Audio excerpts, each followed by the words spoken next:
Assalamualaikum warahmatullahi wabarakatuh.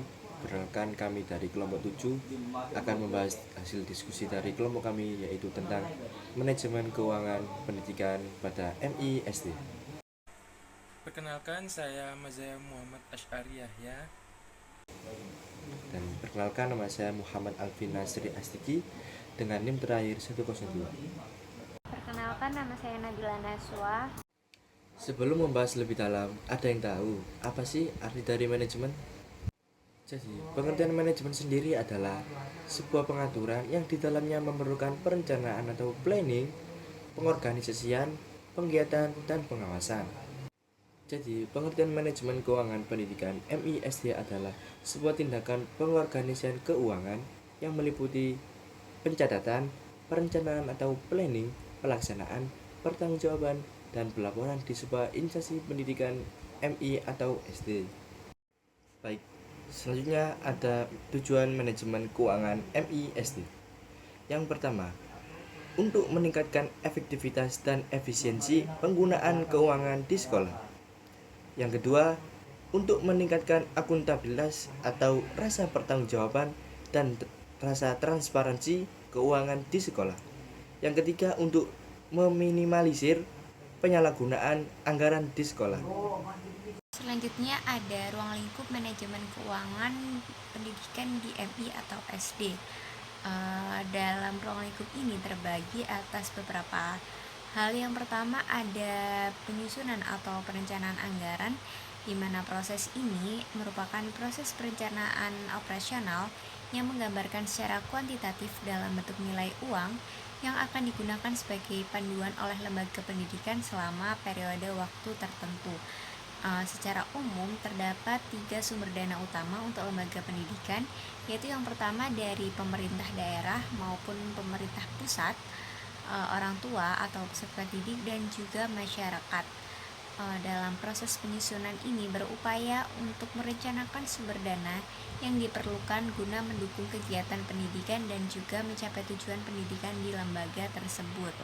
Kemudian yang kedua ada pembukuan, di mana kegiatan pengurusan keuangan pendidikan meliputi 2 hal, yaitu yang pertama pengurusan yang menyangkut kewenangan yang menentukan kebijakan menerima atau mengeluarkan uang.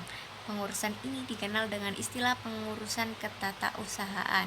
Kemudian, pengurusan yang kedua menyangkut tindak lanjut dari urusan yang pertama, yakni menerima, menyimpan, dan mengeluarkan uang.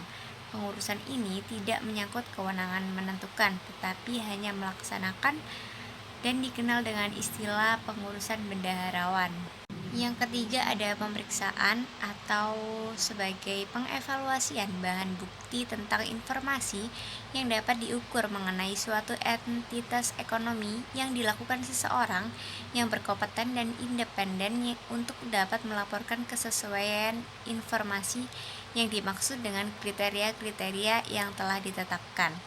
Ada beberapa jenis pemeriksaan keuangan. Yang pertama ada pemeriksaan laporan keuangan, yang kedua ada pemeriksaan operasional, yang ketiga ada pemeriksaan ketaatan, dan yang terakhir ada pertanggungjawaban, di mana kegiatan ini terkait dengan manajemen keuangan, yaitu memuat laporan pertanggungjawaban keuangan kepada berbagai pihak yang memiliki kepentingan dalam lembaga pendidikan, baik secara internal maupun eksternal, seperti dalam laporan tahunan dan laporan yang disampaikan pada akhir masa jabatan pemimpin lembaga. Kemudian selanjutnya, pengembangan manajemen keuangan pendidikan transparan dan akuntabel. Dalam pengembangan manajemen keuangan pendidikan sekolah atau madrasah, perlu dilakukan beberapa cara. Yang pertama, transparansi. Dalam konteks manajemen, transparansi mengacu pada keterbukaan dalam pengelolaan suatu kegiatan. Dalam lembaga pendidikan atau sekolah, manajemen keuangan yang transparan berarti terdapat keterbukaan dalam mengelola keuangan lembaga tersebut, seperti keterbukaan sumber keuangan, rincian penggunaan, dan pertanggungjawabannya yang jelas, sehingga bisa memudahkan pihak-pihak yang berkepentingan untuk mengetahuinya. Diperlukannya transparansi keuangan dalam penyelenggaraan seluruh program pendidikan di sekolah adalah agar dapat meningkatkan dukungan dari orang tua peserta didik, masyarakat, dan pemerintah. Hal ini bertujuan untuk membentuk saling kepercayaan antara pemerintah, masyarakat, orang tua siswa, dan anggota sekolah.